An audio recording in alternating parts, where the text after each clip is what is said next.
지난주 성경 공부반에서는 나사렛에서 무슨 선한 것이 나올 수 있겠느냐, 요새 말로 하면 기독교에서 무슨 선한 것이 나오는 것이 있겠느냐 하는 나다니엘의 말을 우리가 이용하였습니다. 그러면서 욕심이 좀 생겼습니다. 그 다음 예수님을 만난 사람들, 니고데모와 사마리아 여인에 대해서 오늘 말씀을 나누려고 하는 마음이 있습니다. 여러분, 그래서 오늘은 니고데모와 사마리아 여인과 예수님과의 대화에 대해서 말씀을 나누려고 합니다. 성경 공부하는 분들의 화일이고, 오늘 성경 공부는 이 설교를 대신하고자 합니다. 저는 설교를 할 때 일주일 동안 정말 힘을 기울여서 설교 준비를 합니다. 그리고 강단에 올라가기 전에 1시간 정도를 강단에 먼저 올라와서 기도하면서 하나님의 음성을 듣기를 원하고 또 성령의 감동을 받기를 원합니다. 그래서 오늘 성경을 하는 분들에게 설교 원고를 나눠드렸는데 듣는 중에 고칠 것이 많이 있을 것입니다. 여러분들이 이 화의를 고칠 것을 고치시면서 설교를 듣기를 바랍니다.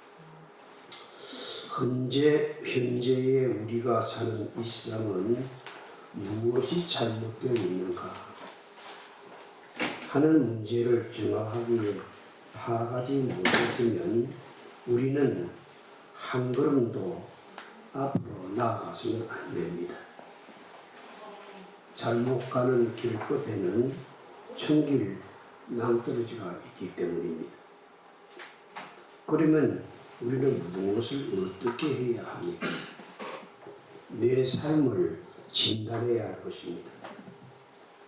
바른 진단이 있어야만 바른 처방을 할 수 있고 병도 고칠 수가 있기 때문입니다. 요한복음 3장에서는 예수 그리스도는 매우 신중한 내담자를 만나십니다. 첫 번째 내담자는 민간과 종교 당국의 지도자였던 인사이드였습니다. 두 번째 내담자는 소외자, 아웃사이더였고 여자였습니다.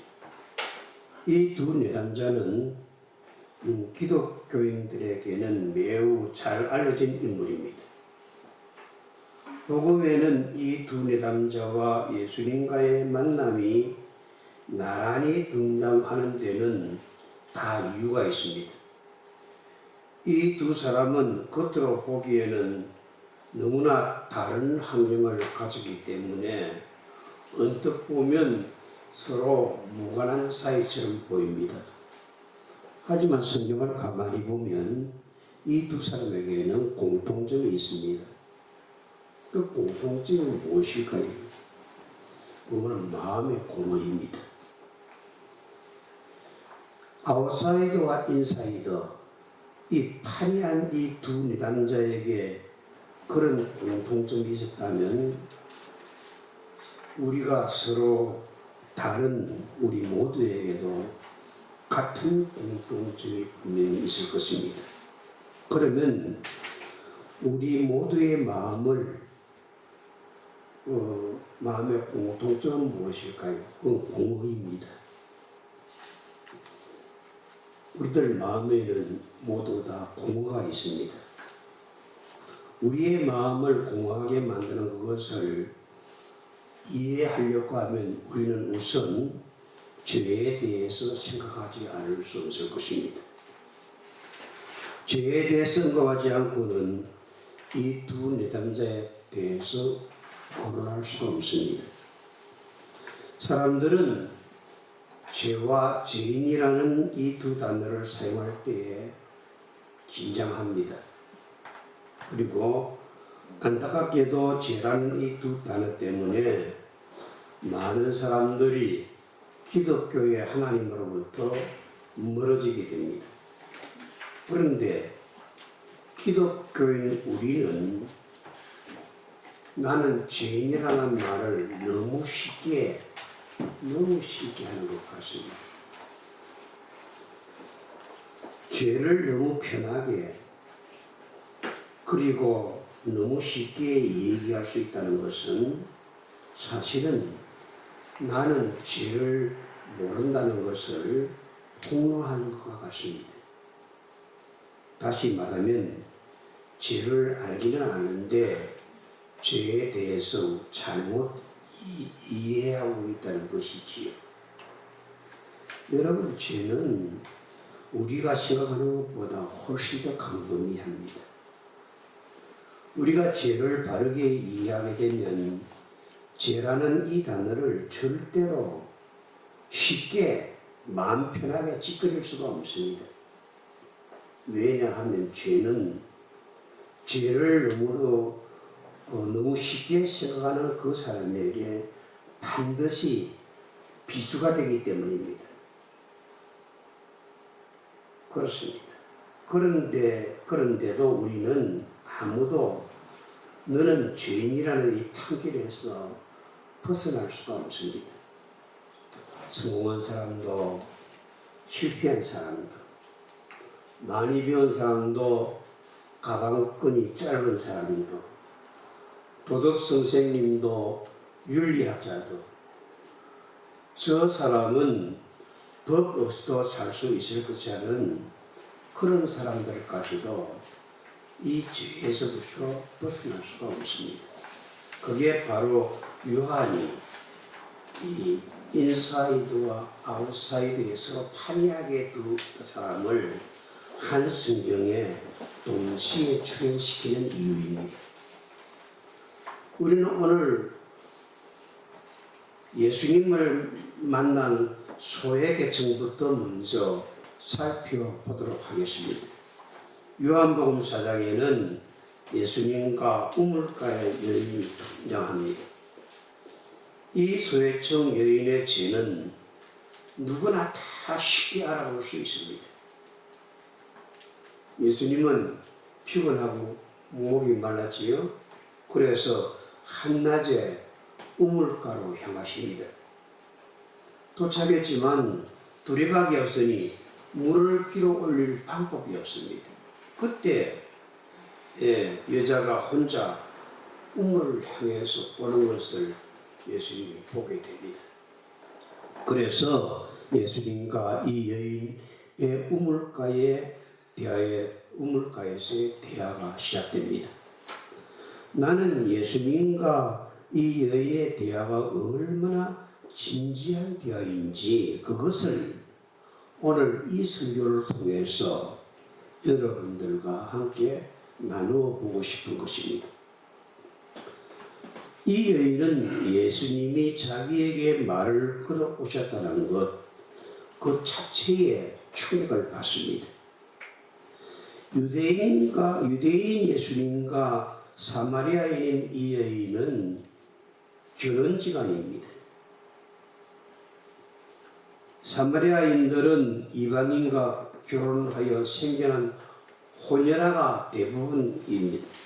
그리고 사마리아 사람들은 유대교와 가나안 종교를 적절하게 섞여서 혼합 종교를 만들어내었습니다.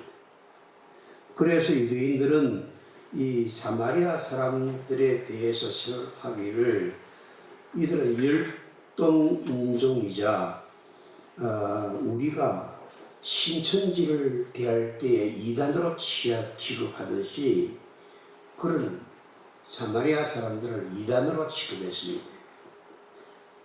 그런 것을 이 수가성 여인은 뻔히 알고 있었지요. 그런 이유로 유대인인 예수님이 자기에게 말을 섞어 오는 것만으로도 여인이 깜짝 놀랄 수밖에 없었습니다. 이 여인은 정오에 물을 기르러 왔습니다. 평소에 여인들이 물을 기르러 오는 시간은 그때가 아닙니다. 아침 일찍 덥지 않을 때이지요. 그런데 이자는 왜 무더운 때낮에 혼자 물 기르러 온 것일까요? 이자는 도덕적으로 소외적으로 치부된 사람이기 때문입니다. 요새 우리말로 하면 동네 사람들로부터 왕따 당하는 사람이지. 그녀는 그 사이에, 그 여인이 살고 있던 그 사이에 그 동네에 속하지 못한 아웃사이더였습니다. 이 만남이 두 번째 흥미로운 점은 예수께서 마음을 열고 사랑 대접도 받지 못하는 이 여인을 따뜻하게 대해주시면서 자세하게 내가 무엇이 잘못되어 있느냐 하는 것을 지적해 주셨다는 것입니다. 예수님의 화법은 대단히 부드럽고 절묘합니다. 예수님은 그 여인에게 내가 너와 말을 하고 있는 내가 누구인 줄 안다면 내가 너에게 물을 달라고 할 것이 아니라 도리어 네가 나에게 물을 달라고 할 것이다. 그런데 내가 너에게 주는 이 물은 한 번 마시면 다시는 목 가라지 아니하는 그러한 물이다. 예수님께서 이 여인과 그런 말씀을 나누시는 것입니다. 이게 도대체 무슨 말입니까? 많이 배운 우리도 도무지 이해하기가 아주 난해한 말씀입니다. 예수님이 말씀하시는 생수는 무엇일까요? 그 생명을 가리킵니다. 나는 목마르다. 나는 정말 목마르다. 내 인생의 이 목마름을 무엇으로 해결할 수 있을까? 이것이 평생 우리에게 묵은 짐입니다. 지금 예수께서 이 여인에게 우리는 그토록 원하는 바로 그 인생의 목마름을 해결시켜 줄 수 있는 생수, 그 생수에 대해서 예수님이 말씀하시는 것이니까 이 말씀은 영원한 목마름을 가지고 사는 우리들에게도 대단히 중요한 말씀이고 우리가 귀를 기울여서 반드시 듣고 이해하고 진단해야만 할 말씀입니다. 그렇다면 결국 예수님이 이 소외청인 여인에게 하신 말씀이 무엇일까요? 이런 것입니다. 내 몸이 진짜 목말라 하는 것을 너는 알지 못한다. 너는 내가 목말라 하면서도 진짜 내가 왜 목마를까 하는 것을 너는 알지 못한다. 그런데 나는 안다. 내가 목말라 하는 그 목마름은 내 몸뚱이에 목마른 것이 아니고 내 영혼이 목말라 하는 것이다. 내 영혼의 목마름은 이 세상의 어떤 생수로도 해결을 받을 수 없는 것이다. 그런 것은 마시면 마실수록 마치 바닷물을 마시면 더 목이 타들어가는 것처럼 더욱더 목이 타들어가는 겁니다. 이 세상이 주는 물은 금을 많이 가지고 있으면서도 목이 타 죽는 사막에 사는 사람들의 목마름과 같은 것이다. 사막에서는 금보다 물이 더 필요하다. 이것이 내 영혼의 목마름의 실상이다. 근데 내 영혼에 필요한 그 생수는 내가 너에게 줄 수 있다.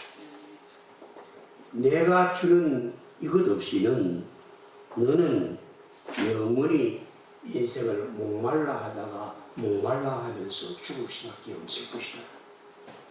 그러시니까 예수님이 주시려는 물은 우리의 생명을 살리는 정도가 아니라 100년 살겠지요. 100년 살려고 하면 물 마셔야 되잖아요. 목마를 때마다 물을 마셔야 되고 냉장고 속에 그냥 냉각시켜 물을 마시면 더 시원하지요. 그러나 내가 주는 이 물은 그런 정도의 물이 아니라 내 영혼까지 만족시켜 주는 물이다. 주님께서는 그렇게 말씀하십니다. 내가 주는 물을 마시면 그 물이 내 속에서 솟아나는 영원한 신물이 될 것이다. 주님께서 그렇게 말씀하셨지. 이 말씀은 영혼의 깊은 만족에 관한 말씀입니다. 이 신기한 만족과 충족은 외부 환경에 의해서 결정되지 않습니다. 저는 여러분들에게 묻고 싶습니다.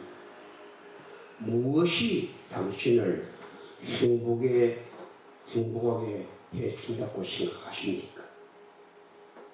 무엇으로부터 여러분들의 삶에 만족을 얻고 싶습니까? 우리가 돼지가 아니잖아요. 돼지는 먹을 것만 있으면 되지요.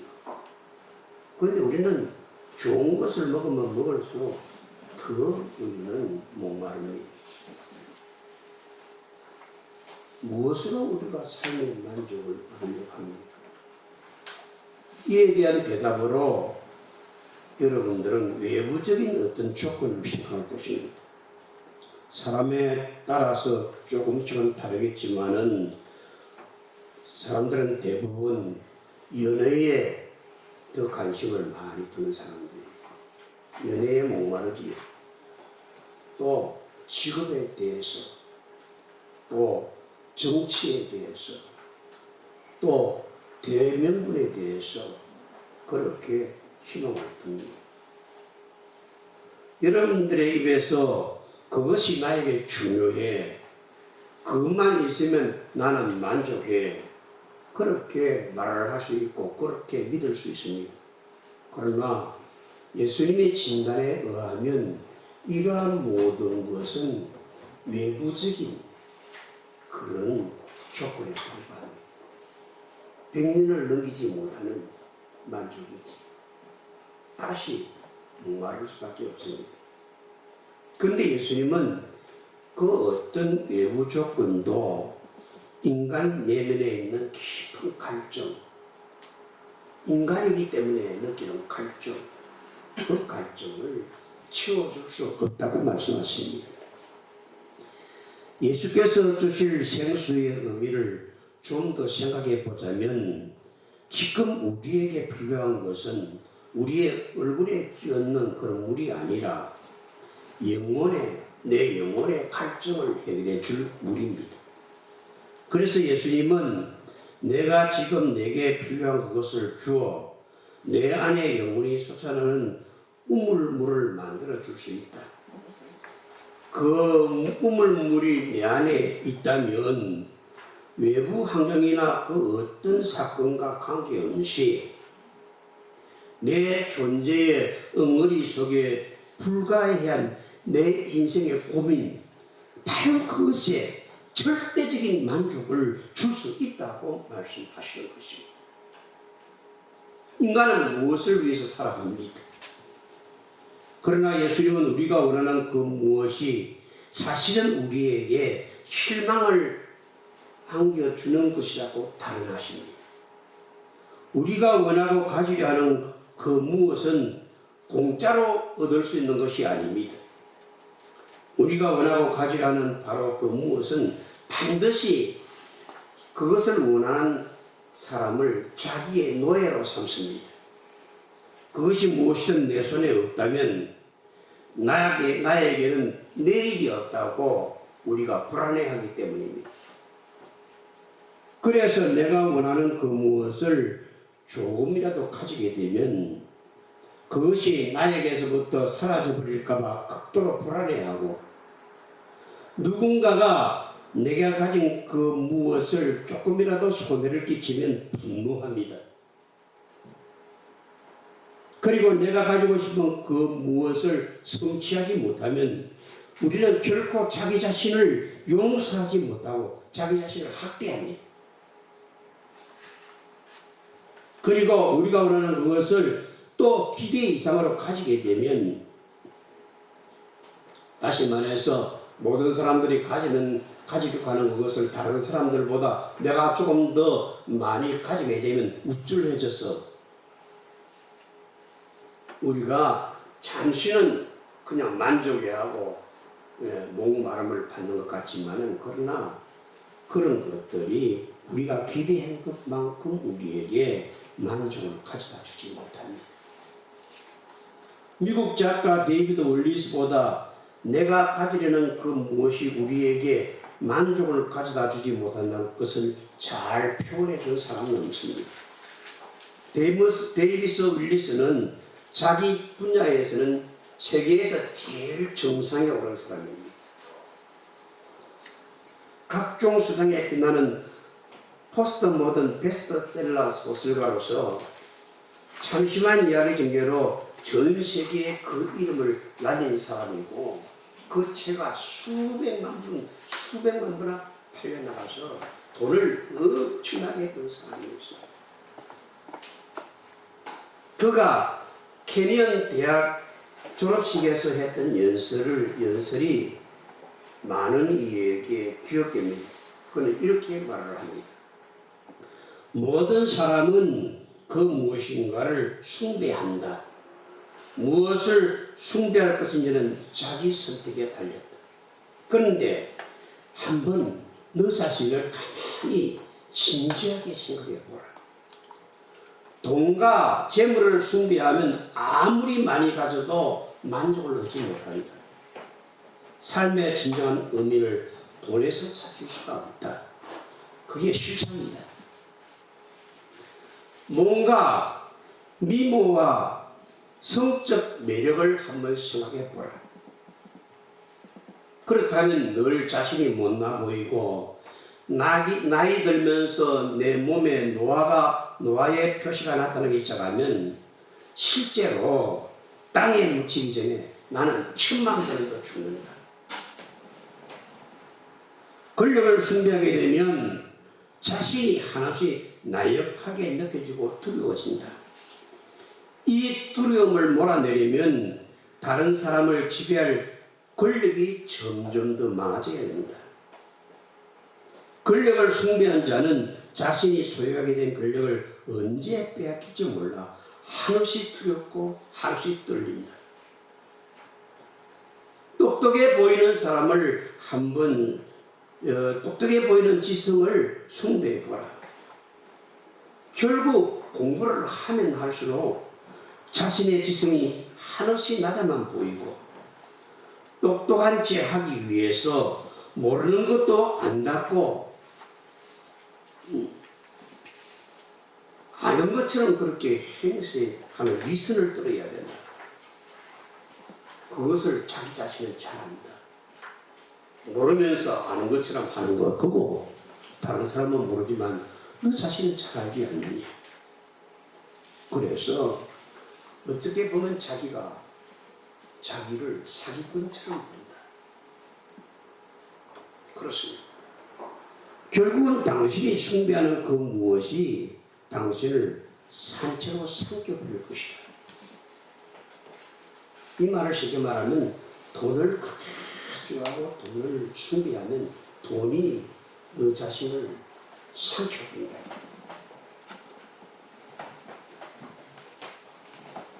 원리스는 이 연설을 마치고 2년 후에 스스로 목숨을 끊습니다. 신앙이 없던 원리스가 고별사처럼 우리에게 남긴 말이 참으로 저는 섬뜩하게 들립니다.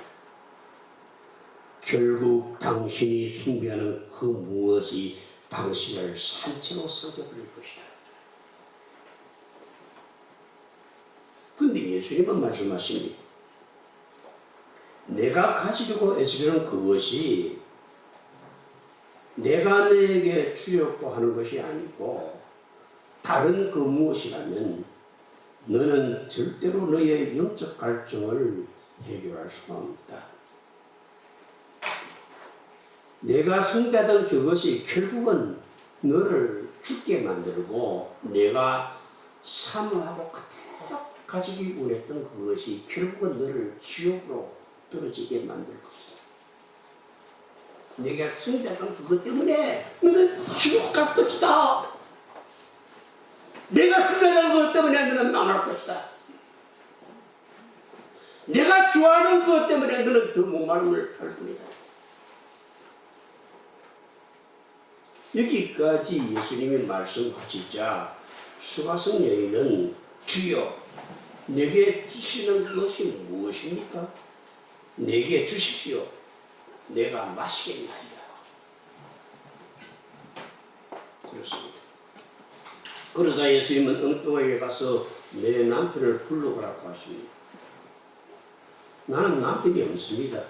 아니다. 내게는 남편이 5 있었고 지금 있는 자도 내 남편이 아니니 내 말이 옳다. 아니 예수님이 지금 무엇을 하고 계십니까? 이 여인에게 모욕을 주려는 것입니까? 여러분 그렇지 않습니다. 생수를 권하시던 예수님이 왜 갑자기 그녀의 남성 편력으로 화제를 바꾸시는 것입니까? 사실은 이렇습니다. 내가 그동안 목다시 갈아지 않는 생수를 얻으려고 남편을 5이나 갈아치웠지만은 5 중에 한 사람도 내 목마른 것을 해결해 주지 못했기 때문에 내가 6번째 남편을 얻은 것이 아니겠느냐? 그런데 6번째 남편을 얻었는데 내 몸속에 목마른 갈증이 없느냐? 한번 생각해봐. 남자들에게서 채우려고 했지만 소용이 없지 않았느냐? 도리어 남자에 대한 욕구가 너를 수가성 여인이 너를 죽여버린 것이 아니냐? 내 봐라. 내가 지금 사랑꾼이냐? 여기서 수가성 여인은 자기의 소마음을 뺏기나 보시면 예수님의 통찰력에 그만 놀라서 주여 내가 보니 선지자로소이다 라고 반응하고 예수를 자기의 목다시 가지 않은 생선으로 받아들입니다. 우리는 오늘 본문에서 또 한 사람과 예수와의 만남을 봅니다. 니고데모라는 바리새인입니다. 그는 밤중에 예수님을 찾아와서 우리는 당신이 하나님께로부터 온 선생인 줄 압니다 라고 하면서 하나님께서 하시지 않으면 선생님이 하시는 이런 어마어마한 표적을 그 누가 할 수 있겠습니까?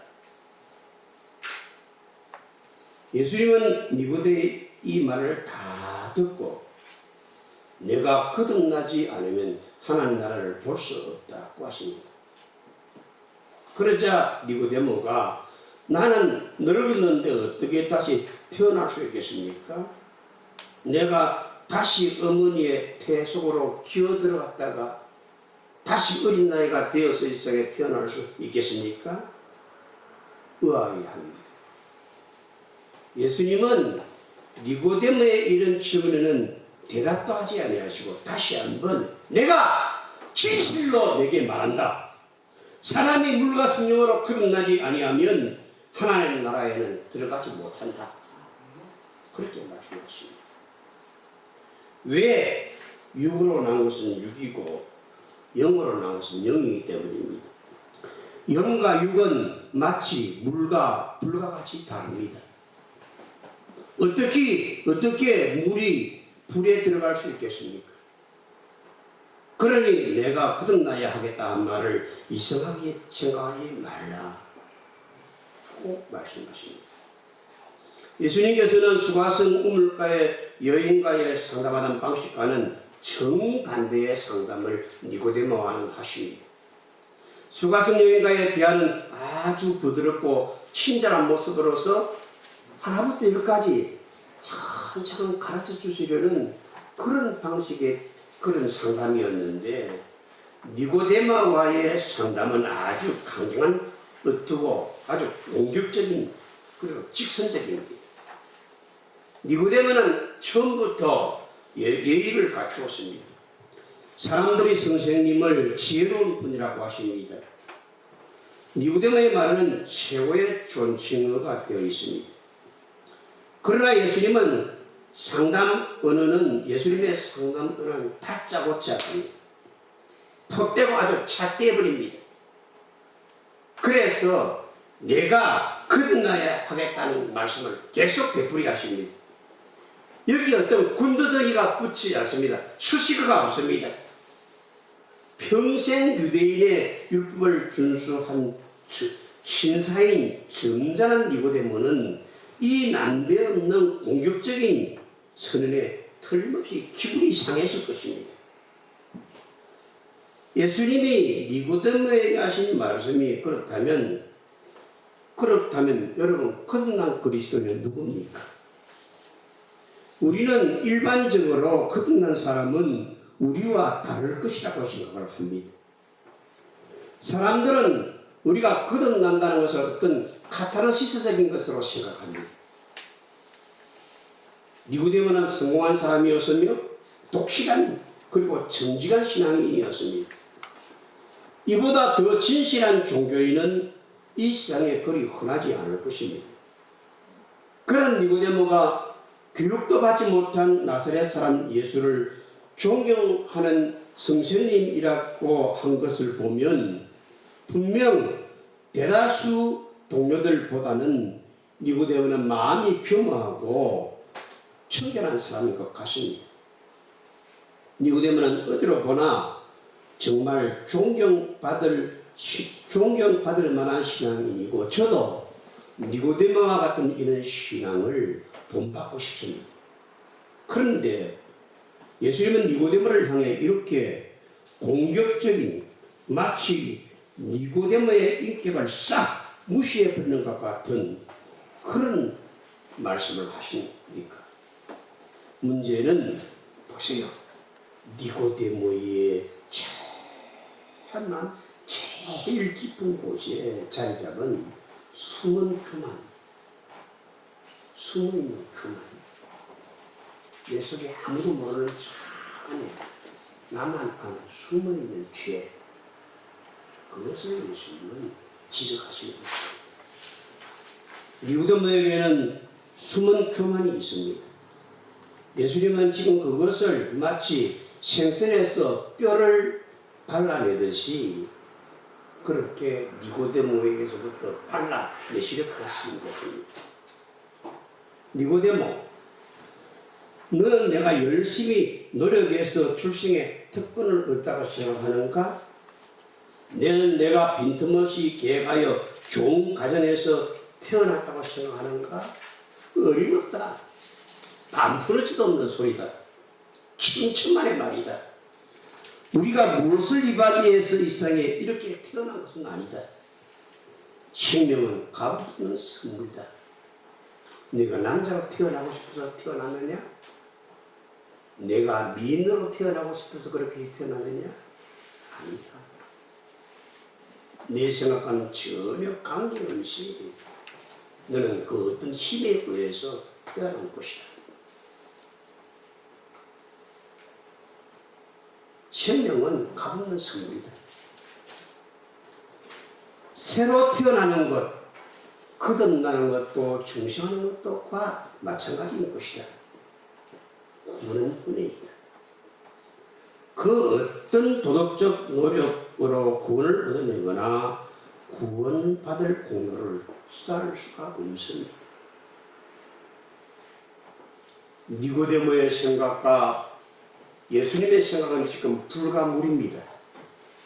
하늘과 땅의 차이보다도 더 큽니다. 그러니 니고데모, 내가 구원받기를 원한다면 너는 반드시 거듭나야 된다. 내가 불이라면 물이 되어야 하고 내가 물이라면 불로 거듭나야 한다.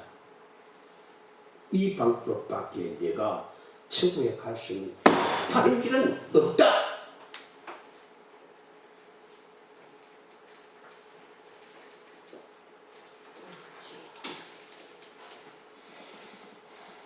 니고데모와 같은 신앙인에게 이런 말은 정말 이해하기 어렵습니다. 예수님은 니고데모의 영적 실상이 뒷골목의 포도나 매춘부와 다름없다고 말씀하시는 것입니다. 도덕성이나 신앙을 흠잡을 데 없는 니고데모에게 내가 자랑하고 싶고 뻐기고 싶은 그 도덕성과 그 신앙이 하나님께서 보시기에는 길거리 노숙자나 마약 중독자의 도덕성과 다를 것이 하나도 없다는 것입니다. 성경에서 말하는 것대로 너희의 아무리 아름다운 별처럼 반짝이는 선행도 누더기 옷에 불과하다. 하나님 보시기. 내가 아무리 성공하고 목에 힘을 끈다 할지라도 따라합시다. 너도 잃어버린 한 마리 양일 뿐이다.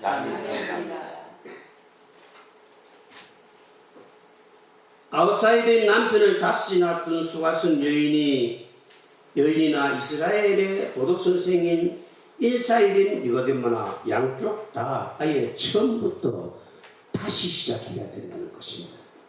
천당 가려고 하면 남의 목마름을 다시 마음의 목마름을 내 마음속에 있는 진짜 너도 알지 못하는 그러나 목말라서 그냥 목이 타는 것 같은 그 목마름을 이해하려고 하니 너는 지금부터 다시 시작해야 된다.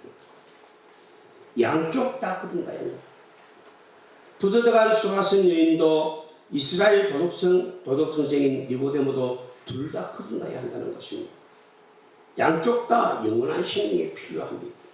그렇지 않으면 돈도 남편도 도덕도 성공도 실패도 똑똑한 것도 무식한 것도 야곱의 우물에서 길어 올린 차고 시원한 생수도 결국은 그것 자신이 죽음의 그림자가 되어 너를 섞여버릴 괴물이 되어버리고 말죠.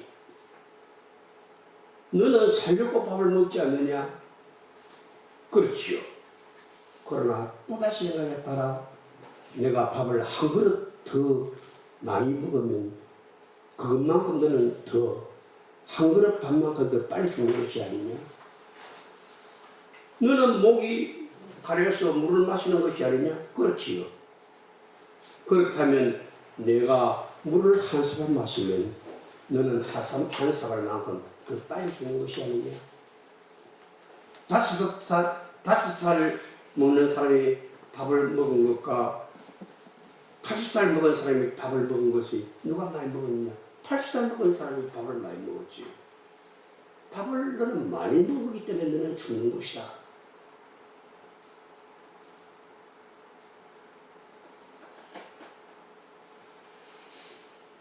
예수님이 이런 말씀을 하시는 것은 우리와는 다르게 죄의 사실을 깨뜨려 보시기 때문입니다. 다시 이 단어입니다. 정말 듣기 싫은 단어이지요. 죄인, 너는 죄인이다. 우물가의 여인을 보십시오. 예수께서 우물가의 여인을 구원이 필요한 죄인으로 비하시는 것은 누구라도 다 알만합니다. 우물가 여인 겉으로 드러난 죄는 우리 눈에도 보이기 때문에 그렇습니다. 그러나 니고데모의 안으로 숨은 죄는 우리 눈에는 보이지 않습니다. 니고데모는 국가가 인정하는 국가급 당대의 의인이었습니다. 그런 니고데모가 왜 죄인 취급을 받아야 합니까? 이때까지 천국을 얻기 위하여 노력을 다한 니고데모에게 너는 천국의 자리를 얻기 위하여 아무것도 한 것이 다시 처음부터 시작해야 된다. 그래서 중생이 영어로는 본 어게인입니다. 본, 태어나다, 어게인, 다시. 여기 뜻밖의 답이 있습니다. 여러분들은 이 말씀을 꼭 기억해 두시기 바랍니다. 따라합시다. 한 번만 따라합시다. 죄란 죄란 하나님이 아닌 하나님이 아닌 다른 것으로부터 다른 것으로부터 구원을 얻으려고 하는 행위다. 구원을 얻으려고 하는 겁니다. 죄란 하나님으로부터 하나님 아닌 것으로부터 자기가 구원을 받으려 하는 것이다. 마치 자신이 도덕적이면 그 도덕이 자신을 구원할 수 있다고 믿는, 다시 말해서 하나님보다 자기의 도덕적인 것을 믿는 그것이 죄다입니다. 이것이 성경이 정의하는 죄이며 10계명의 제일 큰 제명입니다. 너는 나 외에는 다른 신을 두지 말라. 우물가 여인처럼 모든 도덕률을 어기고 쾌락과 행복을 추구하는 것도 죄이지만은 자신의 삶과 도덕적인 공로 때문에 하나님이 자기에게 복을 주시고 천당에 들어가게 해주셔야만 한다는 공로의식이 우리들 안에 숨어있는 더 중요한 죄입니다. 그 사람은 하나님이 예수 그리스도를 보내어 나를 구원하시는 것을 믿지 못하고 자기 안에 있는 도덕적인 선행이 자기를 구원하는 하나님 아닌 다른 자기의 선행을 믿는 죄인입니다. 예수 믿는 사람들은 자기는 늘 하나님을 믿는다고 하지만 만일 자기의 선행의 공로가 자기가 한 11조가 자기가 지킨 성수주의리 자기가 쌓아 올린 공덕이 저 같으면 내가 목사로서 일평생을 수고했으니 그것이 내 구원에 조금이라도 보탬이 된다는 생각을 하고 있다면 이는 스스로 자기가 자기의 구원자가 되는 것입니다. 이것이 이단의 특성입니다. 조금 다르게 설명해 보겠습니다. 우리 교회의 처음 이름은 동부교회였습니다. 우리 교회에 다니시는 고등학교 교장 선생님의 어머니가 별세였습니다. 제가 다른 일을 하다가 조금 늦게 상가에 도착했더니 전도사님이 성도들로부터 공격을 당하고 있었습니다. 그 내용은 구원에 관한 것이었습니다. 성도들의 주장인즉 구원이 제주도에서 서울까지 가는 것이라면 제주도에서 배로 부산까지 가는 것은 예수님의 십자가 공로이고 나머지 부산에서 서울까지 기차를 타고 가는 것은 자기의 노력이라는 것입니다. 교회 안에 이단이 있었습니다. 고등학교 선생님이었습니다. 이런 주장은 예수 십자가와 부활의 주를 배반하는 소리입니다. 하나님과 원수로 행하는 짓이지. 거듭나야 합니다. 이런 생각은 위험합니다. 여러분들 속에 이런 생각이 있다면 바뀌어야 합니다. 물이 불이 되는 것처럼 물이 되는 것처럼 바뀌어야 합니다. 따라합시다. 이것이 중생이다. 중생이다. 그렇습니다. 해답은 무엇입니까? 말씀 마치겠습니다. 잘못된 구원관과 가짜 구주를 그만 믿어야 합니다. 직업이나 배우자나 돈이나 도덕성 위에 우리들의 삶을 세운다면 그것이 우리들을 구원해 줄 것이라고 믿는다면 그것이 무너지는 날 당신들은 그 밑에 깔려 죽게 될 것입니다. 직업이나 배우자나 돈이나 도덕성은 우리의 구주가 아닙니다. 수가성 여인에게 5 남편은 구원자가 아니고 니고데모에게 도덕적인 선행도 구원자가 아니고 이것은 마시면 마실수록 더 목이 가랄 뿐이고 우리의 참된 구주는 십자가에서 우리를 위해 죽음을 당하시고 살게 되는 날 우리의 의를 위해서 부활하시고 성천하시고 마지막으로 우리를 우리를 데리고 가시기 위해서 다시 오실 재림의 주 예수 그리스도 분이십니다. 이것을 내가 믿느냐? 이 믿음이 너를 구원할 것이다. 끼리의 엘레이쇼, 오 주여 나는 죄인입니다. 나를 구원해 주소서. 아멘. 할렐루야. 기도합시다. 복된 주여 성령의 감동으로 이 말씀